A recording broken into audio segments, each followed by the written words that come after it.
In Canada, a young boy named James is sick in bed. Another boy named Victor keeps company with the young boy. James' father comes in to check on him, but he has to leave the room soon, as the establishment's groundskeeper is making a mess outside. The groundskeeper kills James' father, and the boy cries above his dead body. James is infuriated, and that makes him pull his claws out of his fists. He is a mutant. The young boy charges at the groundskeeper, and pins him against the wall by impaling him with his claws. As the groundskeeper dies, he tells James that he is his biological father. James tries to run away, but Victor, who is proven to be his half-brother, runs after him. He tells James that they need to run away but stick together, taking care of one another. As the years go by, the two brothers stick together. They join the Civil War, and they fight side by side. Then, they join World War I and World War II. They are impossible to kill. They are the greatest asset the army has. However, the war takes a toll on them, and Victor becomes increasingly more violent. When the brothers join the Vietnam War, Victor grabs a woman in order to use her, but his superior spots him. Infuriated, Victor kills his superior, and he is arrested by the army along with his brother. The two brothers are sentenced to death. A bunch of soldiers carry out their execution, but the two brothers survive. Nothing can kill them. When they wake up later on, Major Stryker meets up with them. He wants to recruit them to his special team. Their other choice is to rot in jail. Soon, the brothers join the team and meet the rest of its members. All of them are mutants, and it is now shown that Victor has abilities similar to James. His claws can elongate, and they are very sharp. As the team prepares for their first mission, they also meet Wade, who looks a lot like Deadpool. He is a swordsman and considered a lethal soldier. He has some brutal combination of skills. When the team lands in Nigeria, another mutant Maverick eliminates all the soldiers with his guns. He is so good at this that he can hit his target from miles away. However, a soldier survives this onslaught. He was hiding inside the war tank. He tries to kill all the invaders with a cannon attack, but another team member, Fred, uses his hand to block the barrel,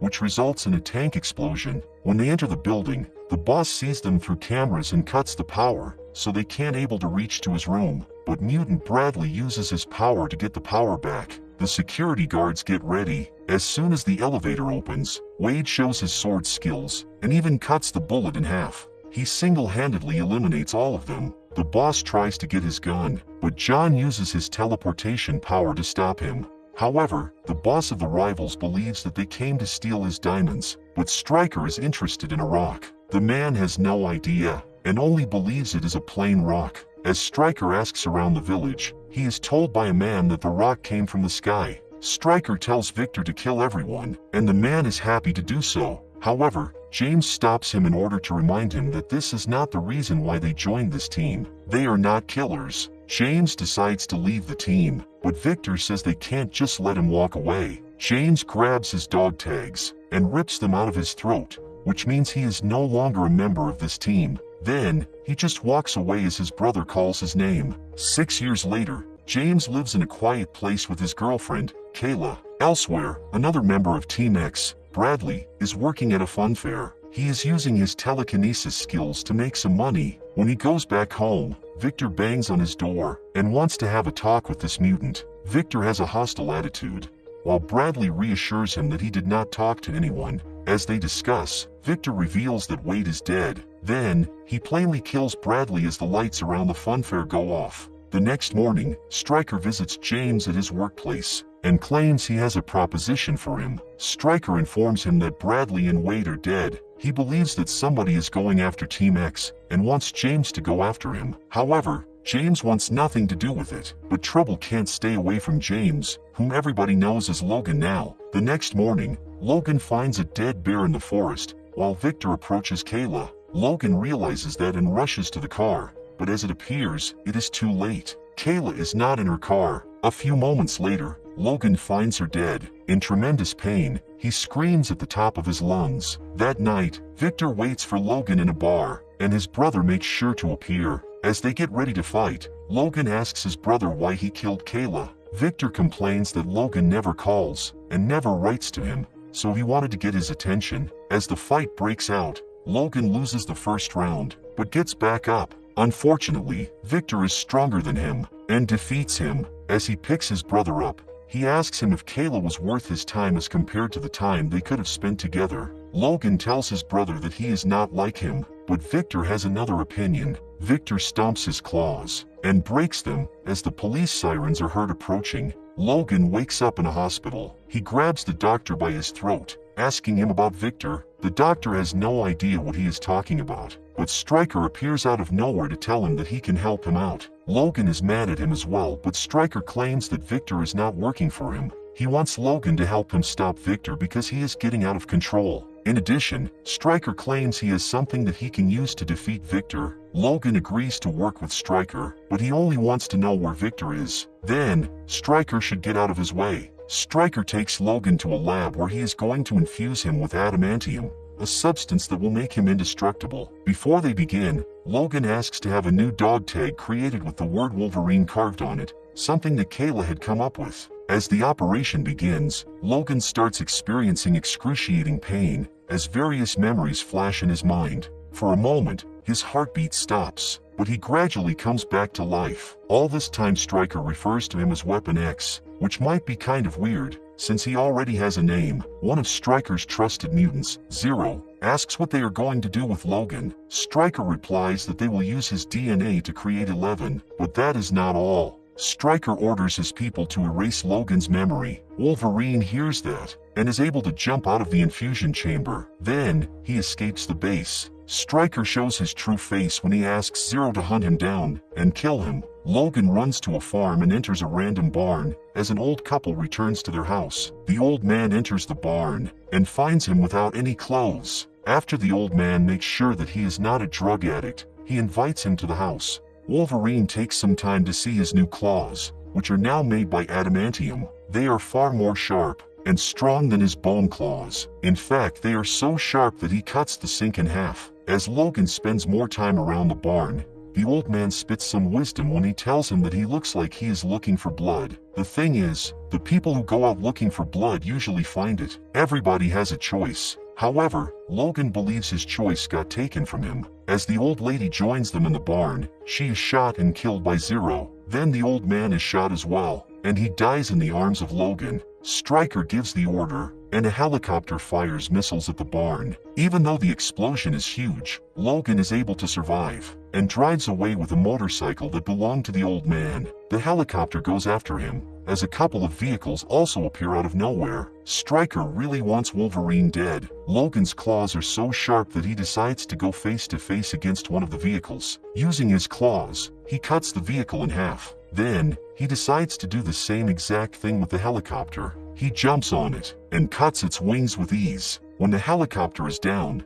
Stryker communicates with Zero to ask him if Logan is dead. Logan grabs the headset and tells Stryker that he is coming to get him after he kills Victor. While walking away, Logan lights a fire, and the helicopter blows up, killing Zero. Back in the lab, Stryker knows that Wolverine will be hard to kill, so he tells his people that they need to make adamantium bullets. This way maybe they can stop him. Later, Logan meets up with some of his old friends from Team X. One of them, John, tells him that they are all full of guilt, because at some point they realized Stryker was making them hunt down other mutants. Then, Logan meets another old friend, Fred, who has become obese, because he developed an eating disorder due to his guilt. Logan asks him about something he heard Stryker mention, a place called the Island. Fred is not in the mood for a talk, and mishears Logan, thinking that he just called him a blob. That gets them in the ring. They make a deal. If Logan defeats him, Fred will tell him everything he knows. Logan knocks him out, and Fred makes a hard revelation when he wakes back up. Victor is working with Stryker, and he gets the mutants for him. When he catches them, he takes them to the place they call Island. As the rumor has it, Stryker experiments on them. Nobody knows where the island is exactly, but there is a mutant called Remy who escaped it, and maybe he can tell Logan about its location. Elsewhere in a high school, a student called Scott Summers is in detention. Victor appears out of nowhere and knocks him out. Stryker appears after him and orders Victor to pack the young man up for the island. Soon, Logan and John proceed to meet Remy. John keeps an eye around the casino, while Logan has a talk with Remy. Victor appears to attack John, who wants to have this fight, and kills Victor. Even though John teleports here and there, Victor is able to get him. He tells John that he has always had a disadvantage. He is very predictable. At the same time, Remy attacks Logan and sends him flying outside the casino because he does not want to be taken back to the island, as Logan suggested. Outside, Logan sees Victor, and the two of them start fighting. This time Wolverine is stronger, but they are interrupted by Remy, who attacks and ruins the place. Victor finds an opportunity and escapes as Remy gets in Logan's way. The two of them start fighting, but Logan eventually pins him down. He explains that he just needs Remy to take him to the island because he wants to kill all the people who harmed him. Soon, Remy takes Logan to the island, and the latter starts searching for Stryker's lab. At the same time, Stryker's scientists are working on creating Weapon 11. This mutant is going to be named Deadpool. Logan finds the lab, but Stryker has a surprise for him. Kayla appears, and Stryker explains that she has been in the trick all along. Kayla is a mutant whose skill is hypnosis, but she can only use it when she touches somebody. Stryker needed to find a way to keep an eye on him, and she had Kayla seduce him. Logan walks away, while Kayla reminds Stryker that she did everything he asked her to do. She asks to get her sister back, but Stryker wants some more time to analyze her, because her mutation is very unique. Victor appears as well, and he is angry at Stryker for allowing Logan to walk away. As it appears, Victor has a deal with Stryker, but the Major tells him that he is not going to survive the operation if they infuse him with adamantium. Victor grabs Kayla, and Logan hears her screams, which makes him come back. As he fights with Victor, Kayla appears in order to tell him that she did not trick him. What they had was real for her the same way it was real for Logan. Kayla needs his help, because Stryker is keeping many mutant prisoners, one of them being her sister. Logan rushes to free the prisoners, while Stryker orders his people to activate Deadpool. Logan and Kayla take the prisoner toward the plant's exit, but Deadpool appears and blocks their way. Logan knows this mutant is strong, so he tells Kayla to get the young mutants and find another exit. As everybody runs away, Logan asks Deadpool if he is Wade, and prompts him to not attack. However, Deadpool is controlled by Stryker and is ordered to engage. While the two of them start fighting, the rest of the mutants are attacked by a dozen soldiers. Despite this, the young mutants work together and defeat the soldiers. Then, Kayla urges them to run, as she tells her sister that she has to stay behind and help Logan. In the meantime, Logan jumps on top of a tall grid tower, but he is surprised to see that Deadpool can teleport. The Wolverine is almost defeated, but Victor appears out of nowhere to help him. He says that he is the only person who is allowed to kill his brother. The two of them have to fight Deadpool together until they are able to get him. In the end, Logan sneaks up on Deadpool and removes his head from his shoulders. As Deadpool's head spins around shooting laser beams, the grid tower is cut in half and collapses. Logan with Victor are both alive, but Logan tells his brother that this changes nothing between the two of them. On the other hand, Victor says that they will always be connected to each other. They are brothers, and they are obligated to look after one another. Meanwhile, Stryker is loading a gun with adamantium bullets.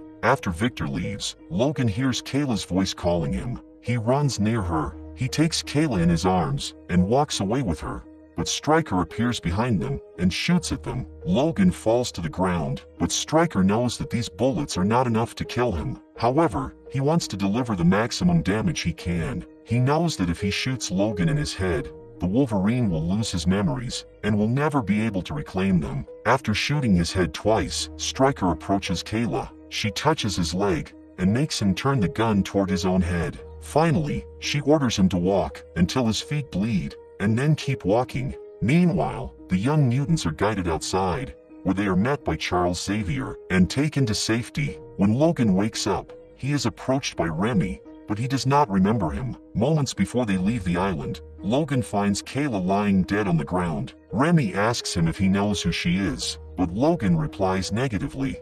A few years later, during the war, Logan is imprisoned in a Japanese village near Nagasaki. The Japanese receive a warning that a nuclear bomb is coming their way. They release all of the prisoners so they can run. One of the Japanese soldiers, Ichiro Yashida, opens the hatch where Logan is imprisoned and tells him to run. On the other hand, Logan believes that there is not enough time to run. Ichiro is about to end himself along with the rest of the officers when the bomb is dropped. But right then, Logan grabs him and brings him back into the hatch. He uses his body as a shield to protect Ichiro. After the huge explosion, Logan is burned, but his body recovers. Ichiro is scared, but Logan does not allow him to climb back up, because it is not safe yet. In the present day, Logan dreams of his ex-crush, Jean. Logan had to kill her in order to save the world. In his dream, he tells Jean that he vowed to never hurt anyone ever again. However, Jean tells him that it is too late now, and Logan sees his claws deep in her body. When he wakes up,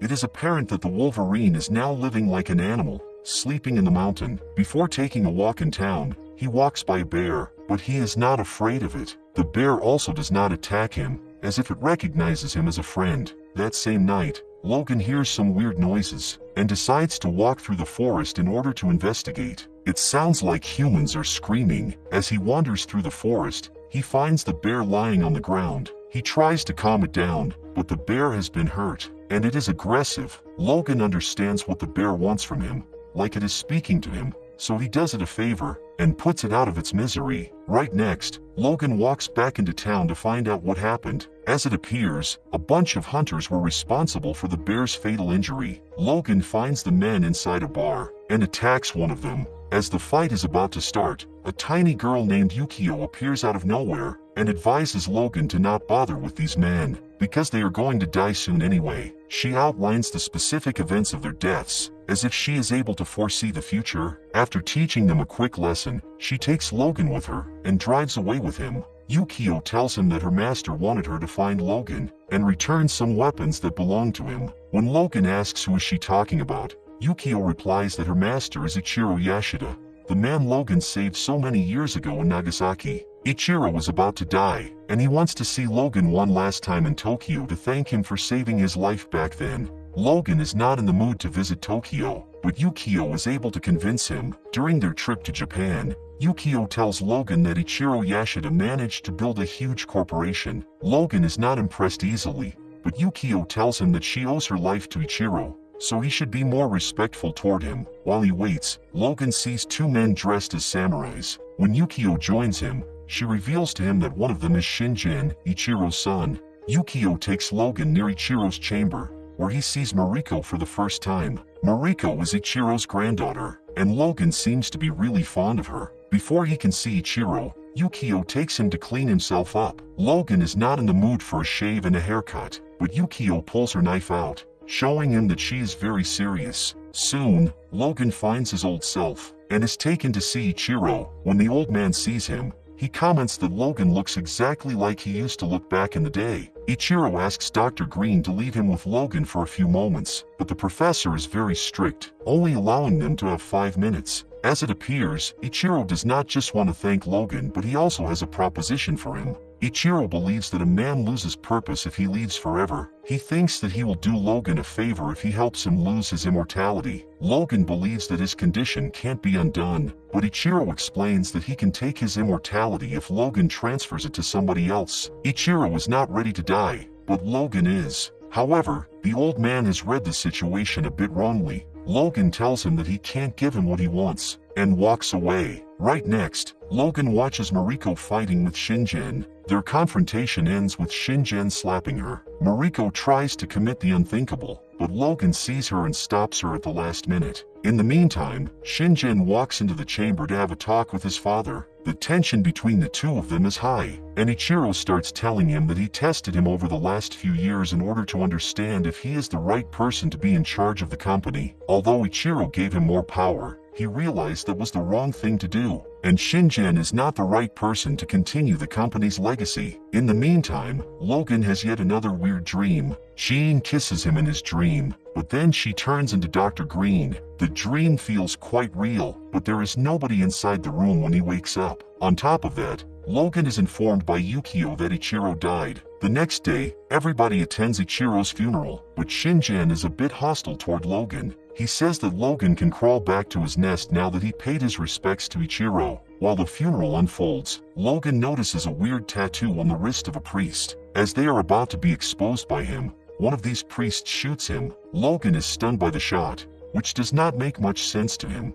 as he should be able to recover more quickly. The Yakuza attacks, and they take Mariko away, while Logan is stunned every time he is shot. At the same time, a Yakuza member threatens Dr. Green, but she seduces him and poisons him by using her long tongue.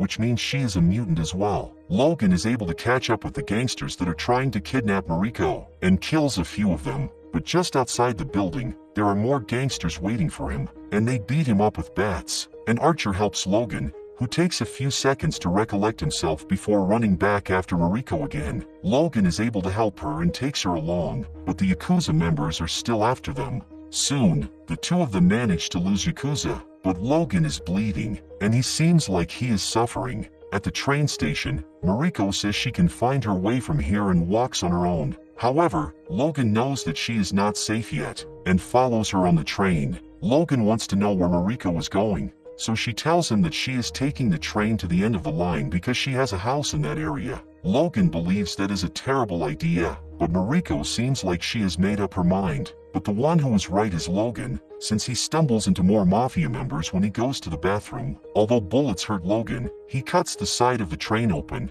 and launches many Yakuza members out of it. Eventually, he and one of the gangsters end up on top of the train. Logan tries to get rid of him, but the man does his best to hold onto the top. Finally, Logan tricks him, and the man ends up bumping on a sign. Then, Logan gets rid of the last mafia member, and takes Mariko to a love hotel to hide. Even at this hotel, Logan still sees visions of Jean, but he is interrupted by yet another attack. The Wolverine is beaten down pretty well this time, but Mariko saves him and gets him back inside. When Logan wakes up, he starts wondering what is going on with him. He has never felt this way in his life. He asks Mariko about Dr. Green, and she informs him that her grandfather met her in America and brought her to work for him. The next day, Mariko takes Logan to the house she was talking about, and reveals to him that Ichiro left the company's ownership to her. Logan assumes that her own father might be holding a grudge against her, and maybe he is involved with these Yakuza attacks. From what he has gathered, Mariko does not have the best of relationships with her father. One day later, Logan decides to mingle with the people of the village, and helps them with some work. When he sits to get some rest, he realizes that this place looks familiar. As he walks closer to a specific spot, he finds the hatch where he used to be imprisoned during the war. It was when he saved Ichiro that the man gave him his sword as a gift. Logan gave the sword back to Ichiro, and asked him to keep it safe for him as he would come to get it one day. Then, the two of them climbed back up to witness the destruction caused by the nuclear bomb. That day, Logan and Mariko connect with each other, and sleep together. Logan still dreams of Jean, and his claws come out. However, Mariko remains calm, and tells him a story of her grandfather. Then, she asks him about Jean, because she has heard him talk about her in his sleep. Logan shares the story with her, and Mariko seems to be very understanding. The next day, Logan wakes up. While the mafia tries to kidnap Mariko again, he runs after them, but he is only able to grab one guy. While Mariko is taken away in a car, Logan tortures the gangster, and finds his next lead. Yukio appears to help Logan, and he asks her to be taken to see Mori, a politician who is also Mariko's fiancé. Their engagement was set up by Ichiro according to Japanese tradition. As Logan enters his apartment, he finds Mori partying with two women. Logan asks him why he is trying to get Yakuza to kill Mariko. Mori, who happens to be the Minister of Defense of Japan, explains that Shingen promised to make him super rich if he kills her. In the meantime, Mariko was taken to Shingen, who is about to kill her. However, Dr. Green has sent a bunch of ninjas after him. After the archer saves Mariko, Green tells Shingen that she needs his daughter alive. Then, he infuses a pen with toxic, and sticks it in Shingen's face. When Green and her ninjas are gone, Logan arrives there with Yukio, and decides to scan himself in order to see if there is anything that explains his weakness. Indeed, he sees that there is an electronic device attached to his heart. Apparently, the dream with Green was not a dream after all. Logan starts operating on himself to remove the device, but he is interrupted by Shingen. Yukio tries to buy him some time while he keeps reaching for the device. Eventually, Logan takes it out, and his heart stops, but then he recovers and gets back up. Now, Shingen has to defend himself against Logan, and he does a pretty good job, but no matter what, he can't win, and ends up dying. Right next, Logan intends to save Mariko, but the ninjas get on his way. Despite this, Logan has an advantage because they believe he is still weak. They have no idea he has removed the chip from his heart. As the fight unfolds, the ninjas realize that, and they call more of their friends. Yukio joins the fight in a big machine and smashes some ninjas under it. The archer realizes that Logan can't be stopped, so he dips some arrows in a poison that Dr. Green gave him. When Logan is done with some of the ninjas, he starts running in order to find Yukio, but the ninjas use their poisoned arrows to stop him. They know Logan will not be killed, but maybe they can render him unconscious for a while. When Logan wakes up, he is tied up in a lab. Green walks into the room and presents him to a samurai armor which she calls the Silver Samurai. She informs Logan that this suit is made of adamantium. Then, Green challenges him to unleash his claws. Once he does, she traps them in that position. As the Silver Samurai activates, Mariko tricks the archer into stealing his knife and trying to help Logan. The Silver Samurai uses an energized sword trying to cut Logan's claws, but Mariko appears just in time and frees him. The Silver Samurai goes after Logan, and they start fighting. Logan tries to defend himself, but the samurai uses the huge energized sword to cut his claws. Green appears as well, and she helps the samurai, but Yukio appears behind her and it is time for them to fight as well. Meanwhile, the samurai pins Logan down and is about to finish him, but the archer appears to save him, because he believes this is not the honorable way to do it.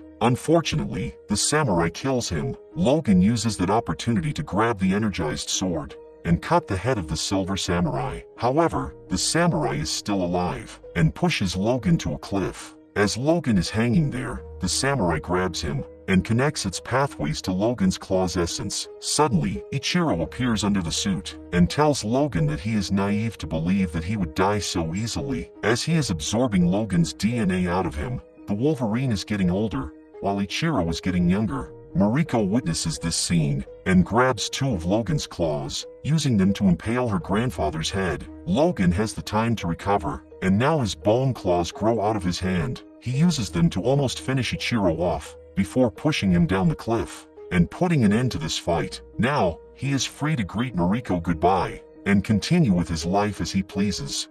In the year 2029, Logan seems a bit older. He works as a limo driver when he wakes up hearing some noises. When he checks, he sees a bunch of thieves trying to steal the wheels from the limo. Logan wants to stop them, but they shoot him and send him to the ground. Logan gets back up, but the thieves give him a hard time. In any case, Logan is sick of it and gets mad. He uses his claws to kill some of those guys, while the rest of them drive away in a van. Logan is not the man he used to be. This year is very special because mutants have stopped being born. The mutants that already exist in the world have started losing their abilities. Nowadays, Logan tries to make a living like a normal person, even though he is not used to it. One day, Logan is approached by a woman. While he follows his usual routine, the woman asks him for help. But Logan does not want anything to do with her. But at the same time, Logan is being followed by a guy who looks like he has a steel hand. Soon, the man enters the limo and asks Logan if a woman named Gabriella approached him. The man, Pierce, is not interested in Wolverine, but he wants to get to that woman because she took something that belongs to him. Logan's hunch tells him that things are going to get messed up pretty quickly, so he goes to check on his friends. His friends are Xavier and another mutant named Caliban, but that is not the sole purpose of his visit. As it appears, Logan buys some medication and brings them to Charles Xavier. Charles's mind is not what it used to be, and sometimes he has to be sedated. If his mind is unleashed, he might kill people and mutants. As Logan tries to give him a shot, Charles has a seizure that causes him to hurt all those around him. Logan is able to withstand the pain and manages to give him the shot before it is too late. Sometimes Charles remembers his friends, but other times he can't recognize who they are. Xavier talks to Logan about some evil forces that are trying to hurt the mutants, but Logan is happy they do not get involved in crazy missions anymore. On the other hand, Charles is worried because there are still a few young mutants left. It would be nice if they had somebody experienced to guide them through the world. After their conversation, Logan tries to pull his claws out, but one of them gets stuck, and he has to pull it out using his other hand. His hand is cut, and for the first time in his life, Logan has to wrap it up in order for it to heal. The next day, Caliban wants to have a talk with Logan, because he has no idea what they are going to do. He has also found an adamantium bullet in Logan's pocket, which implies that he might want to end himself. After his workday, Logan intends to find Gabriella, but she is not the only person he finds. Along with her, he finds Laura, a young girl, who lives with Gabriella. Logan is reluctant to help them because he knows he will be put in trouble for this. However, Gabriella can pay him $60,000 if Logan drives them to a location Gabriella wants to go. Logan is tempted, because he can use that money to carry out his plan for himself and his friends. He wants to buy a boat for them, and leave the country. In fact, he wants them to go live in the ocean. That way, Charles will be away from people and mutants, thus being unable to hurt them with his seizures. When Logan returns to take Gabriella and Laura the next day, he finds the woman dead in her room. He takes her phone before the police get there, and returns back to the yard he lives in. As Caliban greets him, he notices that there is some stuff hidden in the car. Caliban asks him about that stuff, but their conversation is interrupted by Pierce. The young man starts talking, and jokes with Logan about Charles. The military considers his mind a weapon of mass destruction now. Then, Pierce asks about the girl, but Logan tells him he has no idea what he is talking about. As Pierce starts talking, a steel pipe launches on his head, and knocks him out. Laura appears behind him, and Charles joins them as well. Although Logan is not welcoming the girl, Charles calms the girl down, and invites her in. Inside the facility, Charles communicates with the girl by reading her mind, and speaking back to her. At the same time, Caliban tries to get rid of Pierce, but he wakes up. While reinforcements are arriving, Logan sees that through the cameras. He rushes to put Charles in the car. Charles tells him that they need to take Laura with them, but Logan believes that she is not their problem. While he tries to drive away, Pierce's men block his way, and force him to drive back toward the yard. There, Logan tries to resist, but he is pinned down by these agents. Pierce wants to know about the girl, but Logan claims she is not here. In any case, Pierce knows he is lying and knocks him out. Then, he sends his men inside to find the girl. The men find the girl, but they are taking too long to walk back outside with her. Pierce is able to hear his men scream, and then sees Laura walking outside, holding the head of one of the soldiers in her hands. The girl pulls her claws out of her knuckles, and Logan realizes that this girl is special. She attacks a few more soldiers, and then runs away around the yard. The agents eventually find her, but Logan now joins the fight, and helps her out. Logan runs back to the car to make sure Charles is okay. Then, he drives the car near Laura so she can jump inside. Laura is very much like Logan, and she can even heal super fast. Logan's car is blocked again while he tries to escape, and he is forced to drive in reverse as his enemies are approaching in their jeeps. Eventually, Logan is able to make it out of the junkyard. As he notices a train coming, that gives him an idea. He hits the gas pedal, while he has Pierce and his men on his back. At the right time, he crosses the railway, and blocks his enemies behind the train. As they drive away, Logan asks the girl who she is, but Charles believes Logan already knows the answer to that. The girl has the exact powers as him. Later, Logan takes a look over Gabriella's phone, and sees a video that is very private. In the video, Gabriella talks about a company named Transigen that is operating in the USA and Canada officially, but unofficially, they have locations in places that nobody knows about. Gabriella used to work in one of those places, but she did not like what she was seeing, as she figured out that facility was producing mutants with special abilities in order to use them as soldiers. When Gabriella's phone runs out of battery, Logan asks him what this girl is. Charles replies to him that Laura is his daughter. She has the same genetic code as him. While Logan takes Charles to the bathroom, Gabriella enters a store to snack on some chips and buy some glasses. The clerk tells her that she has to pay for that, but Laura flips him on the air and shows him her claws. Thankfully, Logan stops her and teaches her that what she is doing is not okay. After buying a charger, Logan switches Gabriella's phone back up and watches the rest of the video. Gabriella continues her narration by saying that one day she and the rest of the nurses and doctors in the facility were ordered to terminate the children. Some of the nurses tried to help those children and guide them to a place called Eden, as they had heard that place was where mutants could live together. They managed to save some of the children, but the nurses were being hunted down for what they did. Gabriella states that if somebody is watching this video, it probably means that she is dead. Right next, Logan takes Laura and Charles to a hotel, so they can rest for a couple of hours. He takes a look at her lab papers found in her bag, and realizes that she has been created by his DNA. The next day, Logan gets rid of the old limo to buy a new car. When he gets back to the hotel, he finds out that Pierce has caught up to them, and his men are looking for Laura. Then, everybody starts having a headache, as Charles is obviously having another seizure. Logan makes his way back to the room, killing all the soldiers aiming at Charles, and then gives him a shot to end his seizure. While on the road, Logan almost has an accident, and the same happens to another family. The family of farmers almost lose their horses, but Charles uses his mind to calm them down and bring it back to them. The farmers want to help them for their help and invite them to dinner. Laura starts eating like there is no tomorrow. This family helps the mutants connect to each other. Logan even introduces Charles as the principal of an old school. After the meal, the farmers have some trouble with their water supply, and Logan helps the father,